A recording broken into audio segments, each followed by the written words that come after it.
porém isto. Quando diz aqui, ele começa com sabe porém, isso indica que existe uma continuidade do pensamento que ele vinha tratando anteriormente. Então, obviamente, é o final do segundo capítulo. E ele termina o capítulo 2 dizendo para não entrar em contendas e tentar que essas pessoas que ele está se referindo no capítulo 2 voltem à sensatez e sejam libertos do laço do diabo. Vamos ler o versículo 25 e o 26 do capítulo 2. Disciplinando com mansidão os que se opõem, na expectativa de que Deus lhes conceda não só o arrependimento, para conhecerem plenamente a verdade, mas também o retorno à sensatez, livrando-se eles dos laços do diabo, tendo sido feitos cativos por ele, para cumprirem a sua vontade. Sabe, porém, isto. Então, entra aqui direto no capítulo 3. É o mesmo pensamento. Então, discipline com mansidão os que se opõem à verdade, na expectativa deles conhecerem realmente a verdade, que eles retornem à sensatez, que eles se livrem dos laços do diabo, mas saiba porém isso, que os homens dos últimos dias vão apresentar essas dificuldades aqui no seu trato. Está dando para entender? E agora ele vai começar a falar quais são essas dificuldades, né? Sabe porém isto, nos últimos dias sobrevirão tempos difíceis. Antes dele falar dessas más qualidades, né, das pessoas dos últimos dias, ele fala que sobrevirão tempos difíceis. Tempos difíceis, se você pensar por questões de falta de tecnologia, falta de medicina, falta de saneamento básico, excesso de guerras, excesso de crueldade, talvez os tempos passados tenham sido piores. Mas não é isso que ele está se referindo como tempos difíceis. Ele está se referindo como tempos difíceis os relacionamentos interpessoais. É isso que ele está falando. As pessoas vão ser extremamente individualistas, de forma que os tempos serão difíceis, porque as pessoas serão mais amigas dos prazeres do que amigas de Deus. E aí então ele vai começar a falar de diversas baixas ou más qualidades, né? Que poderíamos chamar de defeitos, tá? A corrupção dos últimos tempos nas pessoas, na personalidade, no caráter das pessoas, é isso que ele está se referindo. Então ele vai dizer, sabe porém isso, né? Você vai disciplinar essas pessoas com mansidão, com a esperança que elas retornem à sensatez, que saiam do laço do diabo que as fez cativas, mas saiba porém isso, que nos últimos tempos virão tempos difíceis, os últimos dias virão tempos difíceis, pois os homens, e quando fala homem aqui está falando do gênero humano, né? As pessoas, os homens e as mulheres, as crianças, os adolescentes, os jovens, né?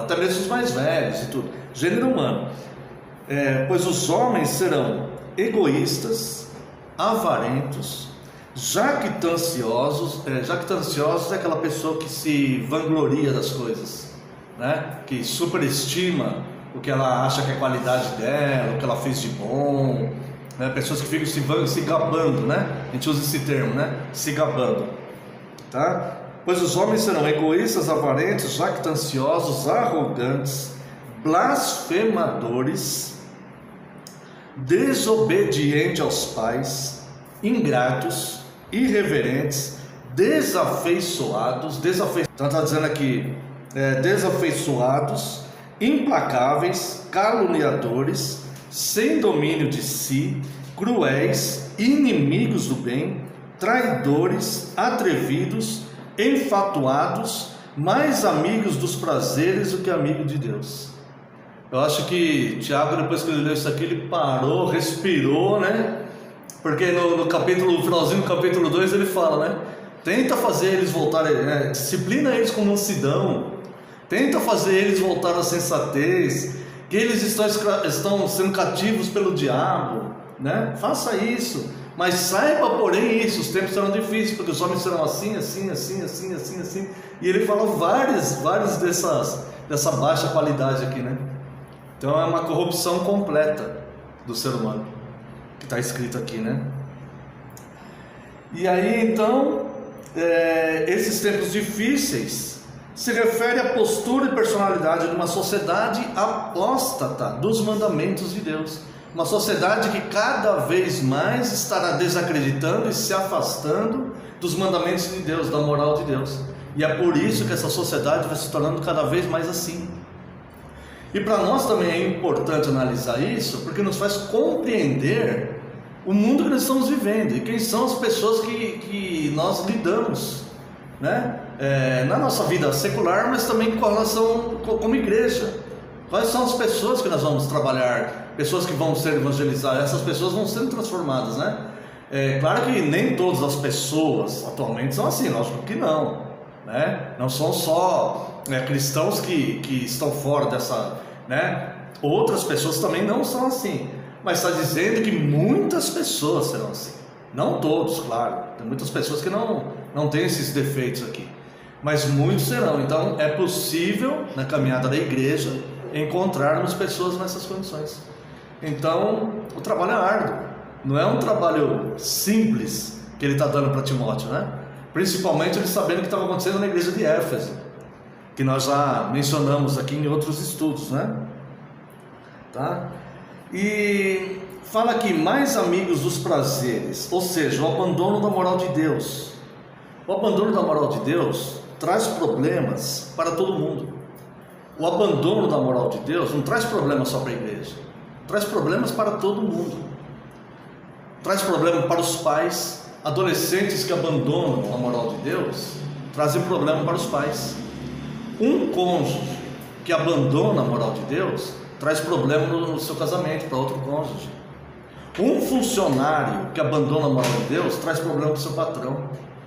Um motorista no trânsito que está alheio à moral de Deus pode se tornar um motorista responsável que põe a vida dos outros em risco.